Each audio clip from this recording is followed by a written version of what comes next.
mais, mas quantos de vocês já leram a história de Jesus acalmando a tempestade? Vocês lembram dessa história? O que estava acontecendo ali? Vamos ver só um pouquinho se vocês lembram do que estava acontecendo. Vocês lembram do contexto da história? Fala um pouquinho aí. Rita, o que você lembra dessa história? Eles estavam no barco, né? Sim. E de repente começou uma grande tempestade, eles ficaram com medo. Sim. Eles ficaram com medo. O mar estava bem revolto. Sim. E Jesus estava super de boa, né? Dormindo. Acho que eles ficaram indignados, né? Puxa, ele está aqui no mar, né? Sufoco e... O B.O. acontecendo e Jesus está dormindo. Exatamente como a gente faz com Deus hoje, né? Com Jesus hoje. E daí eles ficaram assim, né? Sem entender como que a coisa está despencando e Jesus dormindo. Desse jeito, né? E daí Jesus acorda, né? E Sim. dá um sermãozinho, né? Básico de uma palavra, né? Do jeito que ele sempre sabe fazer, né? E aí, foi isso, né? Sim. Praticamente foi isso. Você lembra qual história vem depois disso, não? Qual o texto? Se não souber, não tem problema. Qual a história que vem na sequência dessa história? O Gadareno, né? Isso mesmo. Aí que consigo fazer a conexão aqui. Logo depois disso vem o endemoniado Gadareno, né? Que ele ainda fala dos porcos e tal, aquela coisa. E por que Jesus estava no barco? Para atravessar para o outro lado, é claro, nítido isso, né? Não foi só para dar um passeiozinho de iate, né? No Mar da Galileia. Não, ele foi porque ele precisava sair de um lugar e foi atravessar para outro lugar. Quando ele saiu, como estava o mar? Tranquilo. Tranquilo, né? De boa. De boa. De boa, diz o Décio, né? Tava tranquilo, tava de boa, né? Saiu daqui, vai pra lá e tal. No meio do caminho, levanta uma tempestade, pá, e tá ligado aquele negócio todo que acontece com Jesus ali e o lance fica nervoso. Ok, sabemos a história, conhecemos a história. Essa história pode ser conectada com a nossa vida de diversas formas. E a gente vê Jesus ali num momento muito especial de travessia de um lugar para outro, para executar uma grande missão numa outra margem, né, num outro lugar,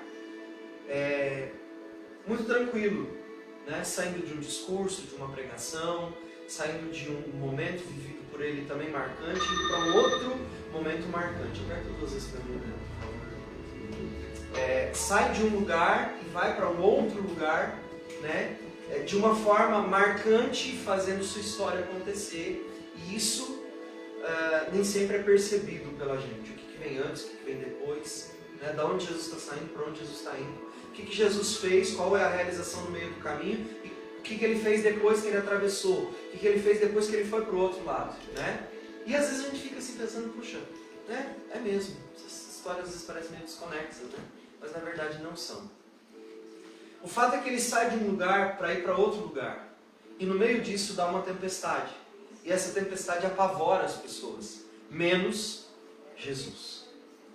Jesus para nós é um exemplo perfeito de ação, reação, planejamento, execução, estratégia e tudo mais que você queira colocar. Jesus é esse exemplo completo do que é, do que era e do que há de vir. Ele mesmo, né, é intitulado assim, o que é, o que era e o que há de vir.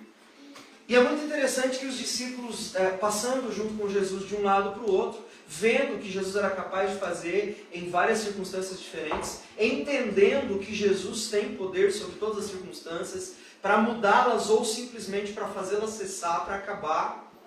E tendo aprendido tudo isso, os discípulos tendo vivido muitas coisas com Jesus, é flagrante vários momentos da vida dos discípulos, que os discípulos são corrigidos, são chamados a atenção, são despertos por Jesus para uma realidade que eles já deveriam conhecer, para uma realidade que eles já deveriam reagir de outra forma, para uma realidade que eles já deveriam ter aprendido a lidar e eles não aprenderam e aí estão lidando com ela de novo, né?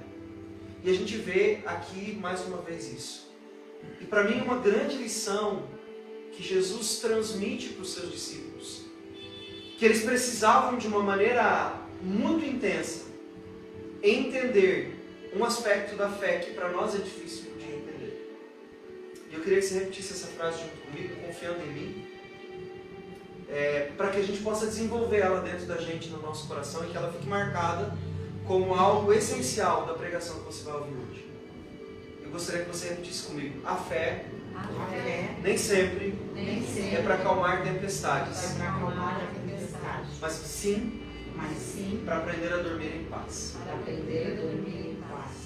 A fé nem sempre é para cessar a tempestade, mas para aprender a dormir em paz. Faz sentido para você essa frase? De alguma forma ela provoca você a uma reação ou a um pensamento, alguma coisa assim? Para mim fez muito sentido. Essa frase não é minha, ela é de Mateus Rezende. E ele disse isso em uma das muitas pregações que essa semana eu ouvi. Ele disse assim, a fé nem sempre é para acabar com a tempestade. A fé, às vezes, é para aprender a dormir em paz, mesmo quando existe uma tempestade. Nós temos vivido num tempo onde o triunfalismo tem tomado de nós princípios muito essenciais do que significa ser alguém do caminho. E quando eu me refiro a ser alguém do caminho, eu estou me referindo aos cristãos. Só que eu acho que esse nome está tão batido e desvirtuado que eu estou preferindo nos chamar de os do caminho, como era lá no começo, para ver se a gente retoma a ideia do começo. Porque a ideia do final não está muito legal, está muito misturada com muita coisa. Os do caminho eram aqueles que nem sempre tinham suas tempestades cessadas, mas eram aqueles que constantemente estavam aprendendo com Jesus a descansar, mesmo quando a tempestade estava no seu alto poder de ação. E é fato que sair de um lugar para ir para outro lugar, você pode encontrar, a probabilidade de você encontrar tempestades é muito grande. E por isso que eu acho importante a gente entender todo o quadro do que estava acontecendo em Marcos capítulo 8. Quando ele narra a saída de Jesus de um lugar para chegar até outro lugar, e o que acontece nesse meio também é importante, porque o caminho de um lugar a outro também é importante, não só o fato de chegar. Jesus ia chegar do outro lado, isso eu não tenho dúvida nenhuma. Se Jesus saiu num barco daqui e ele quer chegar do outro lado, meu irmão, eu não tenho dúvida nenhuma de que Jesus ia chegar do outro lado. Seus desígnios e seus planos iriam de fato ser concretizados. A minha observação sobre esse texto foi entender que no meio aconteceu uma tempestade e que essa tempestade só não abalou Jesus, mas abalou os discípulos, abalou os outros barcos, porque Marcos relata que junto com Jesus no seu barco e os seus discípulos, mas junto com o barco de Jesus iam outros barcos. Não foi apenas o barco de Jesus que foi afetado pela tempestade, provavelmente os outros barcos também, e em outra narrativa diz que alguns deles quase foram a pique. Você sabe o que significa quase ir a pique? O que significa quase ir a pique? Afundar, dá ruim, acabou. Virar, acabou. afundar, ir para o fundo do mar. Não resistir às ondas, quebrar no meio, se despedaçar, perder pedaços seus. Mas eles não estavam na caravana de Jesus? Eu não sei como é que chama o ajuntamento de barcos. Caravela, não é? Não, acho que não. Mas eu não sei. Caravela é um barco, Oi? né? É, caravela é um barco. Marina. Mas, oi? Marina? Marina acho que é o lugar que ficam os barcos, É. né? Frota. A frota era de companhia de quem? De Jesus. Então por que alguns barcos quase iam a pique se eles estavam na companhia de Jesus? Por que eu andando com Jesus quase estou afundando? Por que eu andando com Jesus estou enfrentando as situações que estou enfrentando? E estou enfrentando o mar que eu estou enfrentando? Não era só para sair de um lugar e ir para o outro? Será que é tão difícil chegar bem do outro lado? Afinal de contas eu estou com Jesus, não é? Então devia ser assim. Sair daqui, chegar ali, Jesus está comigo, deu. Mas então por que não é assim? Será que tinha o Jonas ali dentro? Isso é o que a nossa cabeça humana logo pensa. Alguém deve ter a culpa por isso estar dando errado, não é? Olha para quem está do seu lado e fala assim, nós gostamos de deixar o culpado, né? Pode olhar em nome de Jesus. Acho que é você, né? Nós gostamos de achar um culpado e um responsável. E talvez aqui a gente até consiga facilmente. Estava afundando porque eles tinham dúvida. Jesus ainda dá mão sabão e diz, é porque tinham dúvida. Fácil falar da história que estamos lendo. Difícil olhar para nós como quem tem dúvida na história em que estamos vivendo. Mas não é a história que é fácil, né? A gente chegar e é assim, porque né? A gente sabe explicar o texto. Está acontecendo por essa razão. Os discípulos, eles eram os culpados e responsáveis. Mas não é o que o texto diz.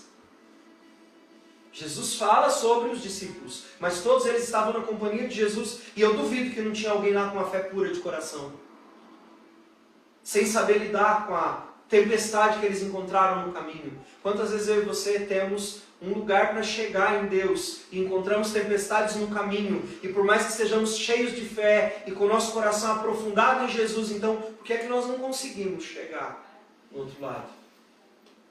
Em segurança e tranquilidade. Talvez porque esse seja o nosso objetivo. Chegar do outro lado, alcançar o resultado. O objetivo de Jesus era ensinar para eles um novo caminho. Eles tinham como objetivo chegar lá. Jesus tinha como objetivo treiná-los no caminho. Para mostrar a eles como é que se comporta no caminho. Para mostrar a eles como o caminho pode ser difícil e que mesmo assim você não pode se abalar, você não precisa se abalar. Você já pensou alguma vez por que Jesus estava dormindo enquanto estava todo mundo apavorado? Vocês já pensaram alguma vez nesse texto sobre isso? Caramba, Jesus está lá deitado. Por que Jesus dorme, né? No meio de uma tempestade, gente. Você acha que... Vamos falar a verdade. Por mais sono REM que ele tivesse, né? Vamos dizer que Jesus tivesse um sono REM celestial, absurdamente arrebatado de dentro do seu corpo. Você acha que uma tempestade no meio do mar, num barquinho que está indo a pique, a ponto de deixar todo mundo apavorado, Jesus não tinha notado que estava chovendo? Sim. Eu acho meio impossível o Senhor da criação não saber que estava chovendo. Eu que tenho um dedo quebrado sei quando vai chover? Você acha que Jesus não sabia? Não sabia. Então por que Jesus age dessa forma? Porque ele é o controle. Eu acho que tem uma razão maior. Porque para Jesus a questão ali não era controle. Ele não precisava controlar nada.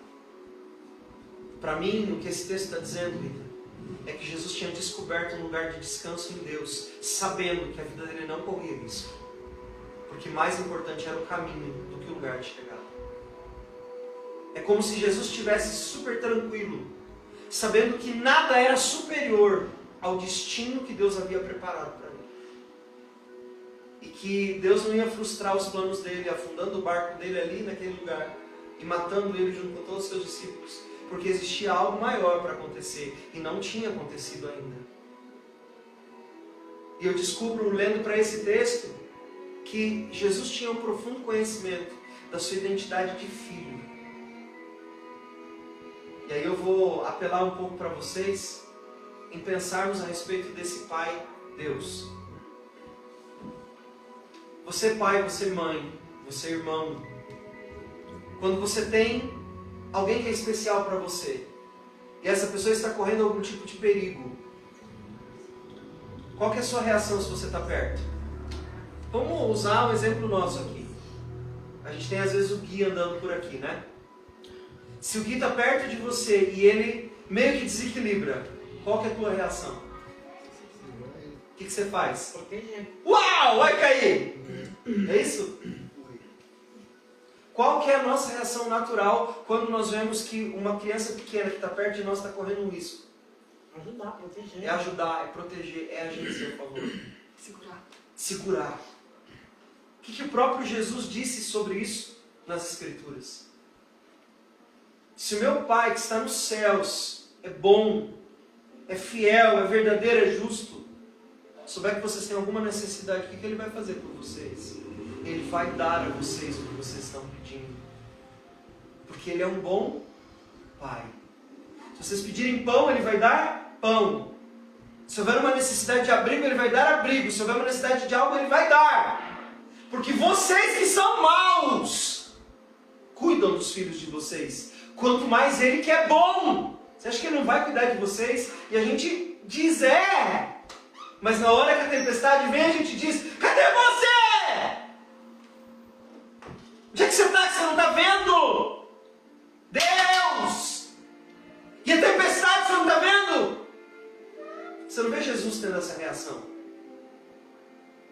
Você não vê Jesus se desesperando?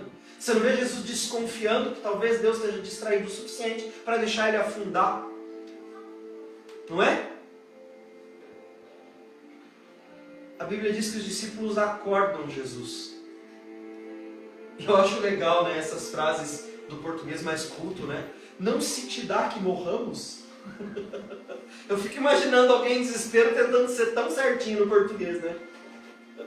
Você já imaginou? Oh, Jesus, mestre, não se te dá que morramos? Acho que não foi bem essa a frase do desespero. Acho que não é bem essas nossas frases de desespero quando nós nos vemos em uma situação extremamente difícil, é? Senhor, ajuda! Senhor, nós vamos afundar, acorde, por favor, acorde! Esse é o mais educado. Ó, Jesus, acorda aí, nós vamos morrer! E tantos outros clamores e gritos e barulhos. Acho que se Pedro estivesse meio perto de Jesus, teria pego o cachecol dele, encharcado e jogado. Acorda, Jesus, nós vamos morrer! Não tá vendo? Pá! Né? Acorda, mestre! Por que eu estou falando sobre isso? Jesus não tem problema nenhum com a expressão de desespero de nenhum de nós. O que mexe, o que movimenta, o que desperta Jesus do seu sono não é o grito dos seus discípulos, mas é a falta de consciência de que são filhos e que tem um bom pai e que seu pai não os abandonou e que o caminho difícil não faz Deus ficar mais longe, que a onda alta não faz Deus não olhar para você, que o revés do barco não está longe do seu alcance, que a paz está a 1 centímetro de distância e não a quilômetros de distância. Ensinar as pessoas a terem fé quando tudo vai bem é uma coisa muito mais tranquila. Mas ter fé no momento de dificuldade exige uma confiança que não se encontra em qualquer coração. Só tem confiança de fato aquele que conhece em quem ele deve confiar. Eu acho muito legal que as crianças, quando pequenas, têm esse tipo de confiança, né? O pai ou a mãe põe num lugar alto e diz assim, vem. O que a criança normalmente faz? Se joga. Ela se joga sem... tá bem aí. Vem, ela vem. Por que ela faz isso? Porque a forma que ela conhece aquele pai, aquele tutor, aquela mãe, é de alguém que ela pode se jogar incondicionalmente e confiar incondicionalmente. Que pena que essa não é a forma como nós confiamos em Deus. Que pena que essa não é a forma que nós confiamos em Jesus. E eu digo para você que às vezes nós precisamos mais de um discernimento de direção a seguir do que de fato de um milagre. Muitas vezes nós ficamos clamando diante de Deus por um milagre, quando na verdade nós precisávamos discernir que caminho seguir.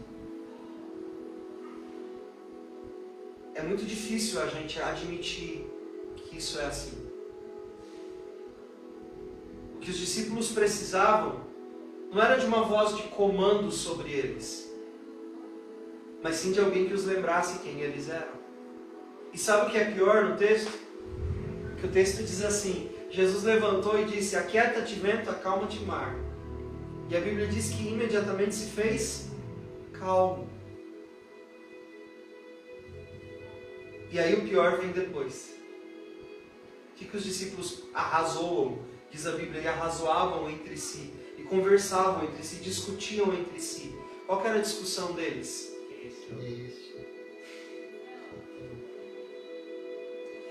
Discípulos perguntando quem é esse homem? Quem é?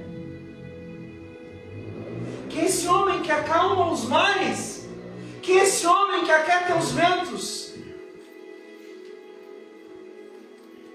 Quem é esse homem?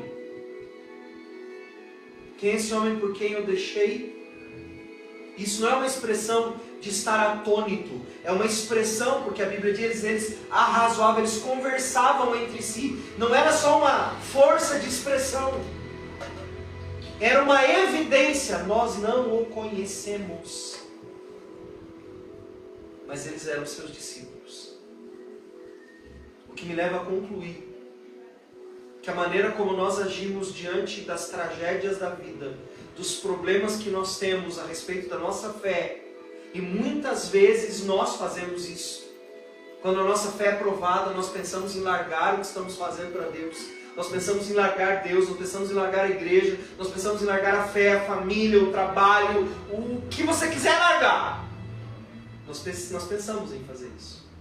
Esse é um dos nossos primeiros pensamentos. E sabe por que nós pensamos isso? Porque nós somos como os discípulos. Nós estamos andando com alguém como quem não se conhece. Nós estamos andando com um Jesus que nós não conhecemos. Nós estamos andando com alguém que nós devíamos ter uma nítida intimidade profunda, como alguém que nós não conhecemos. A palavra para fé na Bíblia significa confiança leal. Ou seja, é quando eu confio e tenho lealdade àquele a quem eu confio. E parece que a nossa fé não é muito igual a essa definição. Porque no caminho de um lugar da minha vida até outro, quando eu encontro uma tempestade, quando algo não dá certo, como algo não é segundo as minhas expectativas, eu pergunto: quem é esse?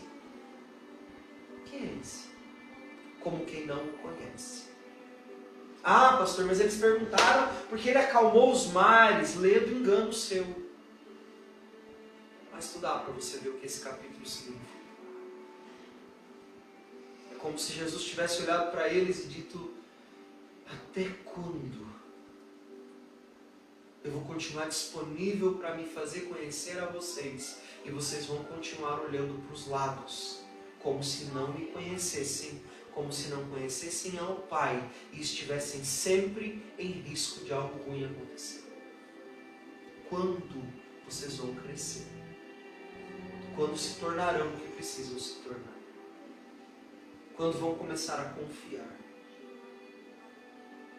Qual atitude que você acha que Jesus gostaria que os seus discípulos tivessem quando o barco começou a ir de um lado para o outro, chacoalhado pelas ondas?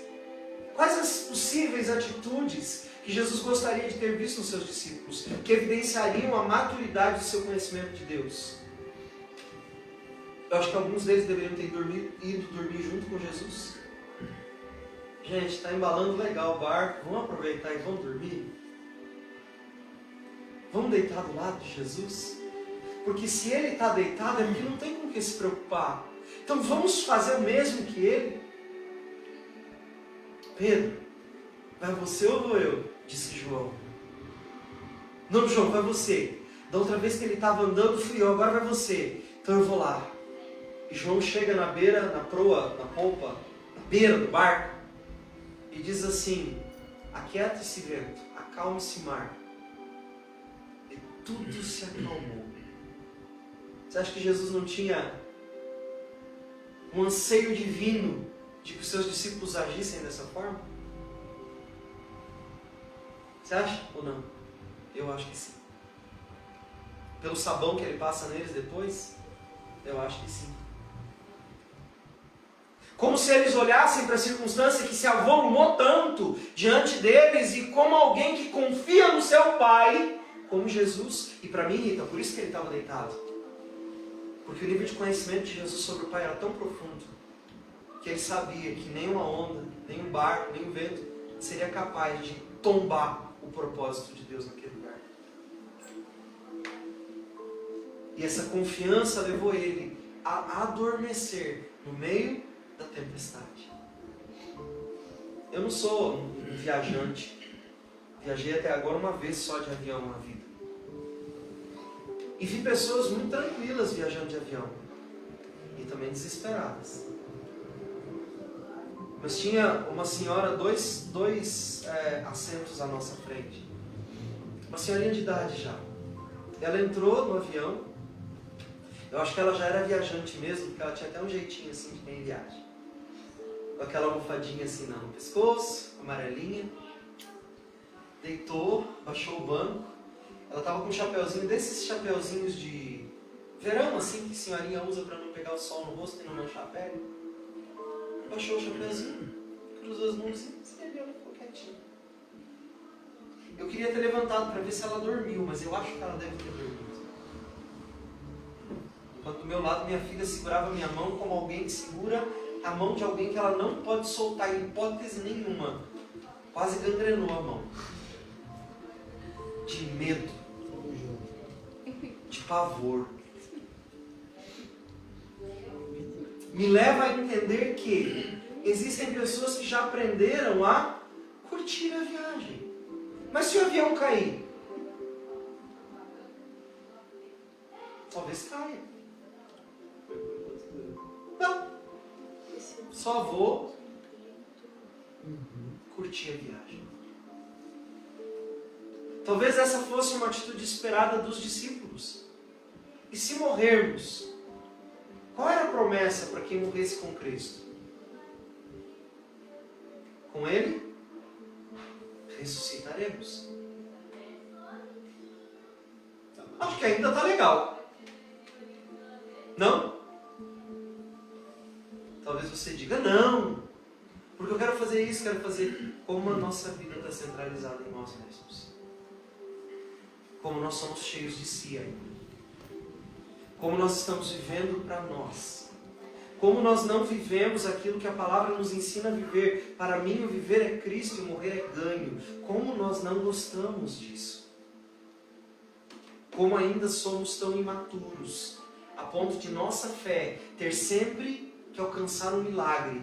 E nunca alcançar um sono tranquilo. Quantas noites de sono você já perdeu? Por problemas que você não conseguia resolver. Essa palavra é para mim. Eu, quando tenho enfrentado problemas difíceis, eu não durmo. Eu fico pensando e eu brigo com a minha mente o tempo inteiro. E às vezes eu durmo e tenho pesadelos quando eu tenho algum problema rodando na minha mente. Já tomei remédio para não ter pesadelo quando eu estou dormindo. Quando na verdade o que eu deveria ter feito era cuidado a tal ponto da minha intimidade com Deus para que eu não precisasse ter medo dos meus próprios pensamentos. Eles saíram de um lugar para chegar em outro lugar. Eles iam transbordar na vida de pessoas, mudar realidades. Através da vida deles, na companhia de Jesus, eles iam transformar uma cidade chamada Gadara. Mas o caminho foi difícil. O caminho tinha que ser fácil. Que em Gadara eles já iam enfrentar uma situação complicada. Gente, aquele endemoniado de Gadara, ele batia nas pessoas, ele envergonhava todo mundo, ele machucava todo mundo, ele quebrava as coisas. Ele era um endemoniado irremediável, terrível. Mas o caminho para lá tinha que ser pelo menos um caminho de boas. E nem o caminho foi de boas. No caminho da transformação de uma realidade para outra, por muitas vezes nós vamos enfrentar obstáculos difíceis de serem compreendidos. Nós vamos olhar e dizer, não estou entendendo, Deus, eu não estava fazendo a tua vontade, por que está dando errado? Por que o barco está para afundar? Por que a gente está passando tanto medo? Por que as coisas não estão dando certo? Você já pensou isso em algum momento da sua vida? Quase nunca, né? Senhor, eu não estou fazendo a tua vontade, eu não estou me esforçando, eu não estou aqui orando, eu não estou aqui buscando, eu não estou lendo a Bíblia, eu não estou jejuando, eu não estou guardando de madrugada, eu não estou indo na igreja fazendo campanha das 21 quarta-feira, eu não estou lendo a Bíblia todo dia, eu não faço um grupo de devocional. Por que as coisas estão dando errado? O que é mais importante que o lugar que você vai chegar é o caminho que você está percorrendo. Enquanto você não entender que a tua confiança no teu Pai, no caminho que você está trilhando é mais importante do que o lugar onde você quer chegar, você vai continuar passando por situações onde você vai ter que se virar com a água batendo no seu pescoço. A Bíblia diz que a água entrava dentro do barco. O perigo era real. A realidade não tinha como ser negada. Mas qual realidade nós estamos falando? De que o barco vai afundar? Ou de que Jesus tinha uma consciência profunda do Pai em quem ele confiava para fazê-lo chegar do outro lado? Porque importante também era o seu caminho, não só o lugar de chegada. No caminho de transbordarmos libertação e vida sobre a vida das pessoas, nós vamos encontrar muitas tempestades. E às vezes você está fazendo algo que Deus quer muito que você faça e o diabo vai ficar muito bravo com você. E ele vai tentar fazer com que você não chegue de qualquer forma. Dentro da tradição bíblica, existia um demônio no fundo do mar chamado Leviatã. No Apocalipse ele aparece de novo. Mas na cultura principalmente oriental existe um demônio chamado Leviatã. E eles dizem que ele habita o fundo dos mares. E que quando ele mexe o seu corpo, quando ele se movimenta, acontecem as tempestades. Você acha que não tinha um Leviatãzinho naquele mirim? Naquele lago lá? Que eles não pensaram de repente que pela cultura humana deles tinha alguma coisa errada acontecendo? Claro que tinha. E eu digo que espiritualmente também tinha. O diabo sabia da libertação grandiosa que Jesus ia operar em Gadara. Ele sabia do quanto testemunho aquilo ia render para o nome de Deus e para a glória de Deus, o quanto Deus ia ser glorificado com aquilo. E Satanás sempre quer impedir a capacidade da gente de adorar a Deus, colocando coisas no meio do nosso caminho que desviem a nossa atenção e que nos façam acreditar que é impossível chegar do outro lado. Quando tudo que Jesus espera de nós é que a gente durma junto com Ele, no lugar onde Ele está. Que a gente experimente da sua tranquilidade, que a gente experimente da sua mentalidade tranquila para poder viver aquilo que a gente tem e deve viver. Nós temos que estar sensíveis na nossa visão de realidade para entender que aquilo ali não é o fim, mas que Deus está trabalhando algo para nós alcançarmos o objetivo final, que é glorificar a Deus através do nosso caminho aqui na terra. O texto continua dizendo que quando Jesus chega, ele resolve um problema até social naquele lugar. Porque as pessoas depois veem o que Jesus fez com o endemoniado gadareno, né? E as pessoas começam a testemunhar sobre Jesus. Veja que viagem intensa, né? Aquele que acalma os ventos e os mares também expulsa os demônios. E sabe como que ele expulsou? Ele deixou os demônios entrarem nos porcos, e os porcos se jogaram no precipício. Uau! Olha isso. Até porque não era um demônio apenas. Esse demônio entra dentro de uma manada de porcos e os joga precipício abaixo. Ou seja, ficou difícil negar o que estava acontecendo ali. Porque inclusive a realidade atestava de que Jesus era de fato o Filho de Deus. Qual era a pergunta dos discípulos dentro do barco? Quem é esse que acalma os mares e os ventos? Quem é esse que expulsa os demônios e os faz se jogar? Gente, você já imaginou o tamanho do desespero? Demônio cometer suicídio? É muito desespero. É um negócio surreal. A ponto de Satanás dizer, pelo amor de Deus, me deixa matar a mim mesmo. Não aguento essa presença aqui. O nível de manifestação da presença e da comunhão de Deus em Jesus é tão intenso que ele transforma o caminho e muda realidades. Mas ele tem como precioso todo o processo que acontece, desde sua saída de uma margem até a sua chegada no destino final daquela viagem, que era o outro lado.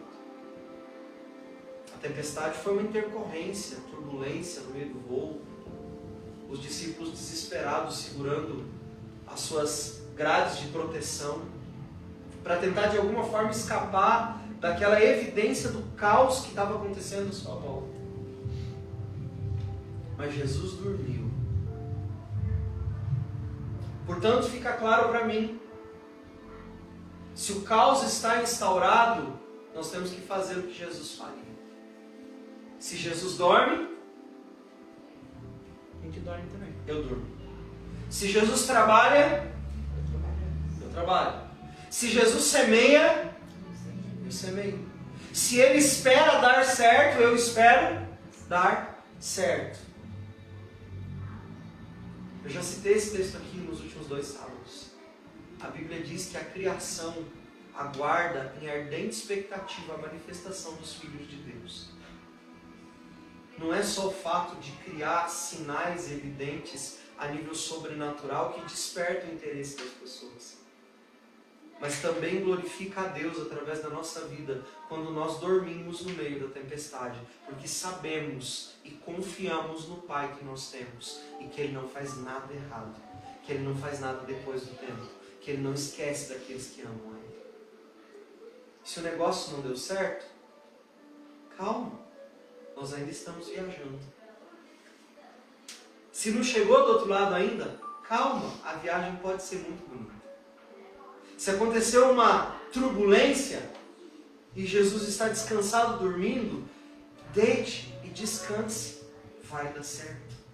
Se não deu certo, é porque ainda teu coração não descansou. É porque teu coração ainda não adormeceu.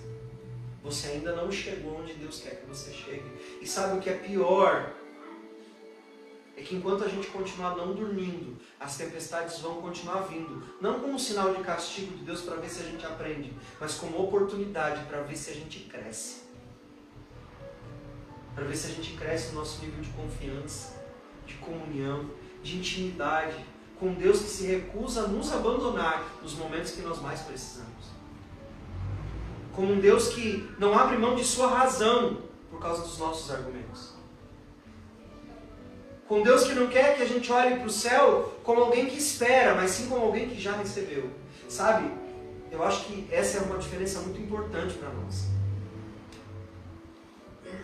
A gente vê muitas vezes as pessoas na Bíblia narrando, de elas olhando para o céu como quem espera. A gente sempre vê Jesus olhando para o céu como alguém que já recebeu. A gente precisa entender que os momentos que nós vivemos não são para desafiar a nossa fé, mas são para evidenciar a nossa verdadeira natureza como filhos de Deus. Quando eu olho para a vida de Estevão não olha para o céu como quem espera receber algo. Qual a frase de Estevão quando ele está olhando para o céu? Perdoa esses camaradas aí que estão tudo perdidos, não sabem o que estão fazendo. Porque eu vejo os céus abertos. Eu vejo os anjos de Deus subindo e descendo. É isso que eu vejo. Eu não vejo o céu como a esperança de algo que ainda vai vir. Eu vejo o céu como uma realidade que se apresenta a mim, que já existe e que está logo aqui diante dos meus olhos.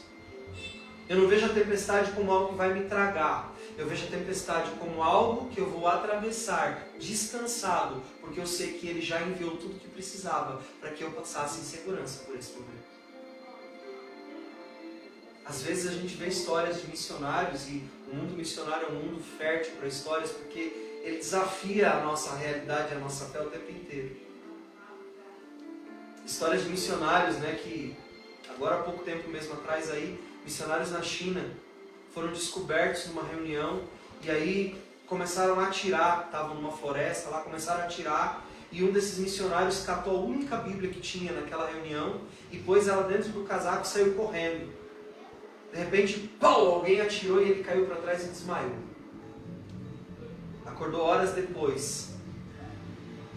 O tiro acertou a capa da Bíblia, ficou na capa da Bíblia, não agrediu as folhas de dentro da Bíblia, mas o impacto do tiro foi muito grande e ele desmaiou por causa da pressão no peito. Se a Bíblia não tivesse ali, ele teria morrido.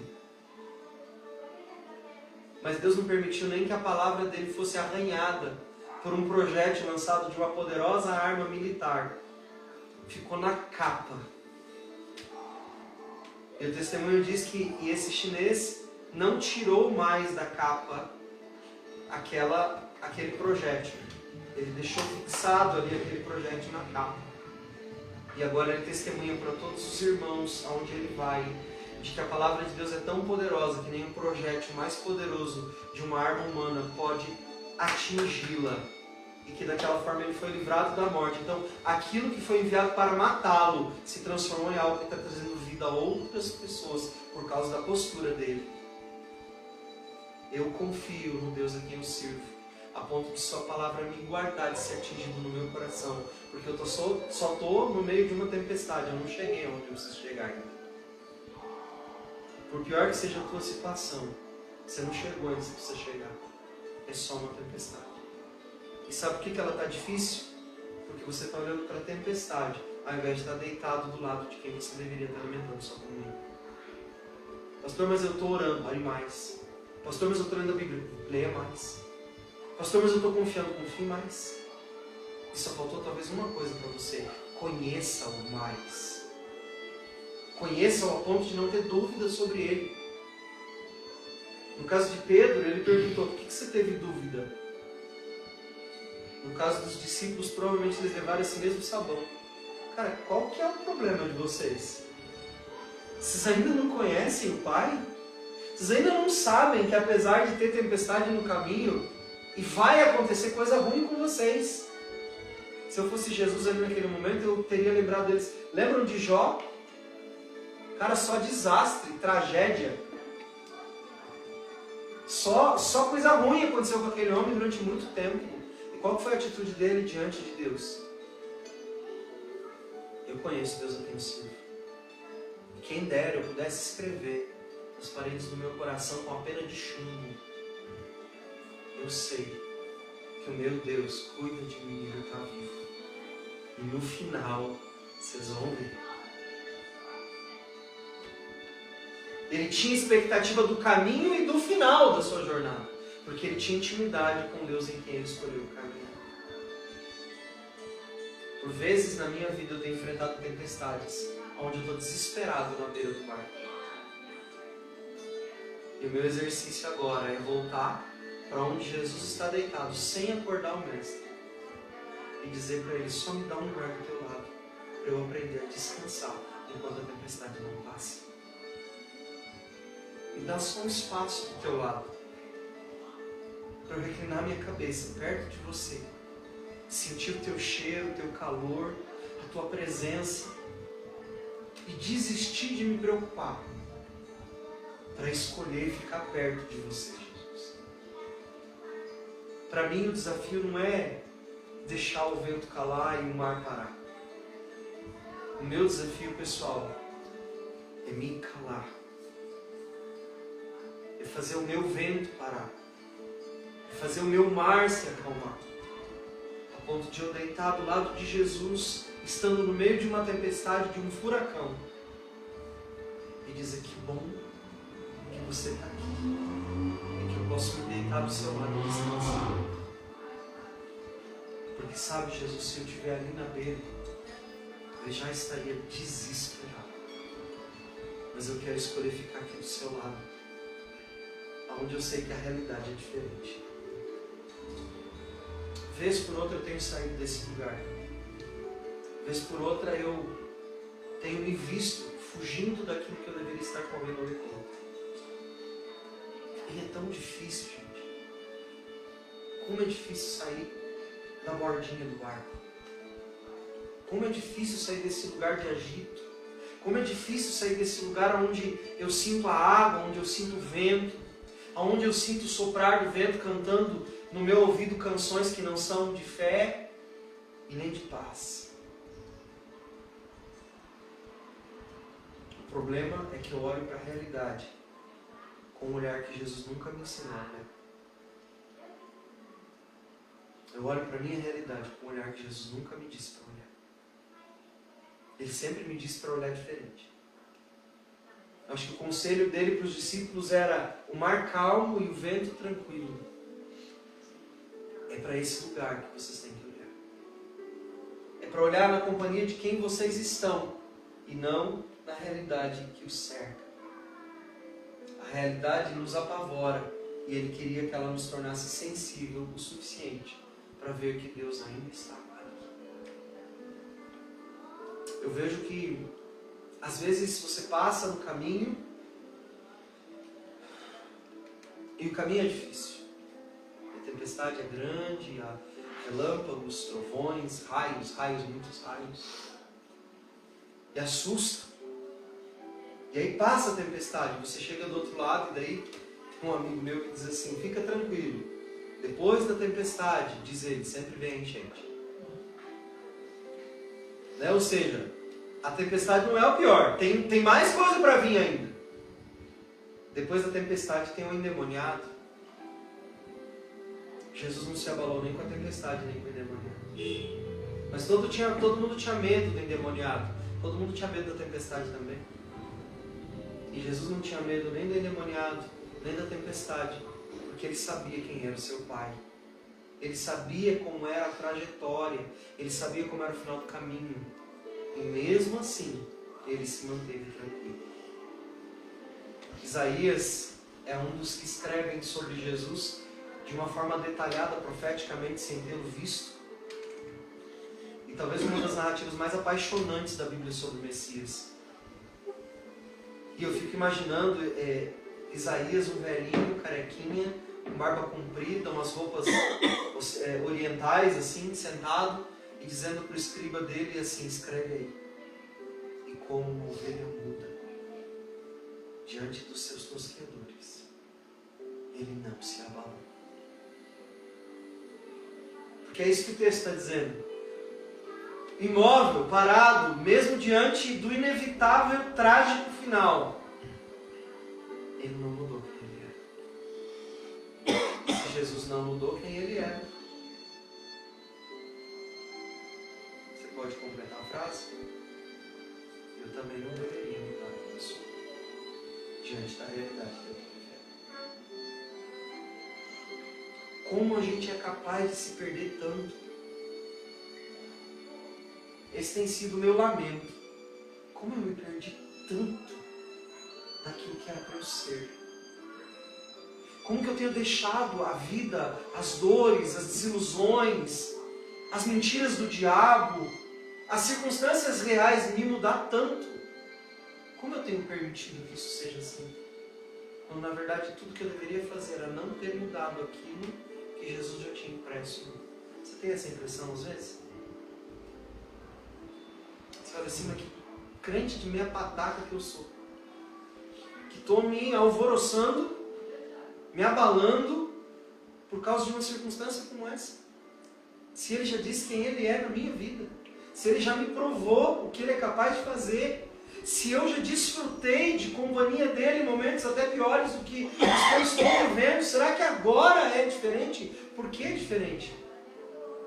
Não é diferente. Eu é que estou diferente. Diante daquilo que eu deveria apresentar. O mesmo posicionamento que ele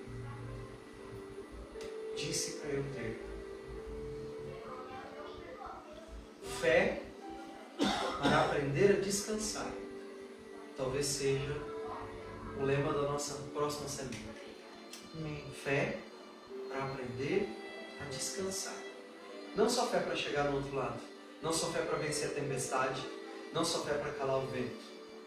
Não só fé para mudar a circunstância, mas fé para não me mudar naquilo que me chicoteia de todos os lados e permanecer firme em Deus.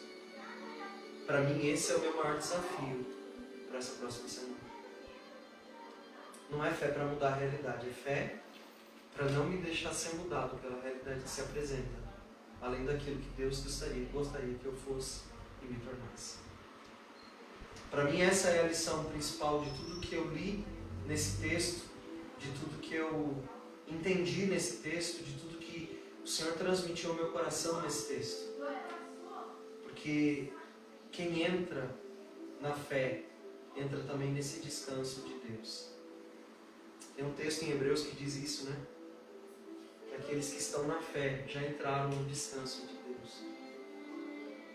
Eu acredito que Jesus está querendo ensinar isso pra gente. Eu queria terminar com um versículo que não é do Novo Testamento, mas que ele expressa bem essa mudança de mentalidade que todos nós devemos exercitar. Eclesiastes 7,14 diz: quando os teus dias forem bons, aproveite bem. Diga para quem está do teu lado: quando os teus dias forem bons, aproveite bem. Quando os teus dias forem ruins, considere. Deus fez tanto um como o outro. Quando os teus dias forem ruins, considere. Deus fez tanto os dias bons como os dias ruins. fácil isso? Não. Não, professor. Não é. Para evitar que o homem descubra alguma coisa sobre o seu futuro. Diz o texto. Quando os dias forem bons, aproveite-os bem.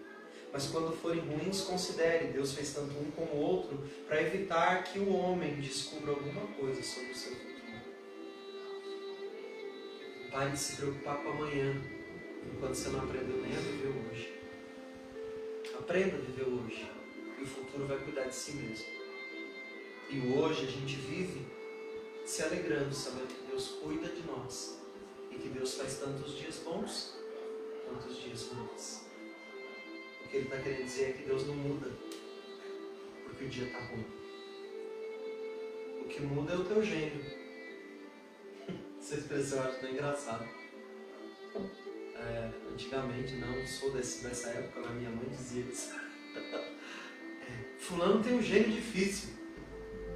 Queria dizer que tem um temperamento, uma personalidade difícil. Né? Ciclano tem um gênio ruim. Personalidade complicada. Não importa o teu gênio. Não importa o quanto você já conseguiu depositar ele perto de Jesus, para descansar no momento que você está atravessando uma fase difícil. Pare de ficar querendo mudar a tempestade. Mude o teu coração diante da tempestade. Pare de ser imaturo, achando que Deus só tem que dar coisa boa para você, no sentido de experiências boas, porque coisas boas a Bíblia diz que Ele sabe dar boas coisas aos seus filhos, mas não significa que Deus vai te dar tudo o que você quer, do jeito que você quer, na hora que você quer. Pode ser que Deus te negue algumas coisas exatamente porque Ele é bom. E Ele sabe que você ainda não aprendeu a valorizar o caminho e está só pensando no destino final.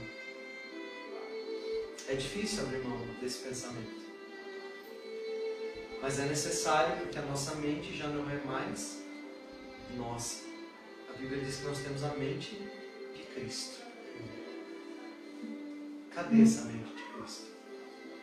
Que está pensando na força das ondas e no barulho do vento. Que está pensando no medo que você deve ter do endemoniado que pode arrancar um pedaço da sua roupa, pode te dar um soco no olho. Cadê? Cadê essa fé? Que acredita enquanto caminha, ao invés de só acreditar no que pode encontrar do outro lado, sem ter que passar por tempestade nenhuma. Que a tua fé cresça, que você amadureça, que a gente viva o que a Bíblia diz. Olhem os lírios do campo, que não trabalham, não fiam, não tecem, mas nem Salomão se vestiu tão bem quanto eles. Que a gente aprenda, né? A confiar no Deus que dorme no meio das tempestades. Fé para descansar. Vamos orar por isso? Vamos pedir que Deus nos dê fé para descansar? Não só ficar tentando mudar o rumo dos ventos e a força dos mares. Que Deus nos ajude a ter maturidade suficiente para gerar esse tipo de fé. O momento é difícil, desafiador, desencorajador. Dá vontade de jogar o remo e dizer, pode afundar o barco, eu estou indo para o fundo. Mas não é isso que Deus espera que a gente faça. O que Ele espera que a gente faça é que a gente continue tranquilamente deitado ao lado de Jesus. E talvez Ele não mude o tempo, talvez Ele não acabe com a tempestade, mas Ele mude o teu coração diante de tudo isso. Amém? Vamos fazer isso? Vamos orar em nome de Jesus? Que Ele nos ensine